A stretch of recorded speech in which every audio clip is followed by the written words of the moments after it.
Hi అండి, అందరికీ నమస్కారం. మరి ఈరోజు కూర మా ఇంట్లో ఏంటంటే కాకరకాయ చేశాను అనమాట అండి. కాకరకాయలు కాయల పళంగా వీటిని 4 చక్కలుగా చేసి విడిపోకుండా ఉంచాక ఈ కాకరకాయలో శనగపిండి పెట్టి వండాను అనమాట అండి. శనగపిండి ఏమిటంటే నేను మీకు గొల్ల శనగపప్పు పొడి మొన్న చూపించాను. అది ఈ విధంగా అనమాట అండి. అంటే పుట్నాల పప్పు అని కూడా అంటారు దీన్ని. ఈ పప్పు మిక్సీలో వేసి గ్రైండ్ చేసి కొద్దిగా జీలకర్ర వెల్లుల్లిపాయ కూడా వేసి గ్రైండ్ చేసుకోవాలి. కొద్దిగా పసుపు, లైట్గా ఒక చిటికెడు పసుపు దేంట్లో అయినా వాడతాం కదండి, వేయాలి. తగినంత ఉప్పు కారం వేసుకోవాలన్నమాట అండి. ఈ విధంగా ఈ పొడి చేసుకుని రెడీ పెట్టుకుంటాం. ఇది అన్నంలో వేసుకోవచ్చు, చక్క కూరల్లో కూడా వేసుకోవచ్చు అని చెప్పారు. దొండకాయ కూర కానివ్వండి, వంకాయ కూర కానివ్వండి.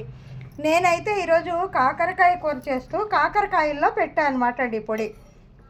కాకరకాయలు నూనెలో వేయించి చక్కగా అవి కొద్దిగా ఇదవగానే, అంటే కచ్చాపిచ్చా ఇదవగానే తీసుకుని వాటిని కొద్దిగా చల్లారాక ఈ విధంగా ఈ శనగపొడి ఉంది కదండి, శనగపప్పు పొడి. కొందరు శనగపిండి కూడా పెట్టుకుంటారేమో, నాకైతే తెలియదు.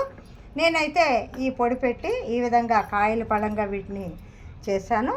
అన్నంలో ఈ కాకరకాయ కూర వేసుకుంటే చాలా బాగుంటుంది. ఈరోజు గ్రహణం కదండి, ఎక్కువ కూరలు వండుకోకుండా అవి నిలవ ఉంటే మళ్ళీ తినకూడదు, ఈ పెద్దవాళ్ళు ఇవన్నీ అంటారనేసి ఒక్క 6 కాయలు మాత్రమే నేను చేశాను అనమాట అండి. పిల్లలు అయితే ఎక్కువ ఇష్టపడరు వీటిని, పెద్దవాళ్ళని తింటూ ఉంటాము. అందుకని సింపుల్గా కాకరకాయ కూర.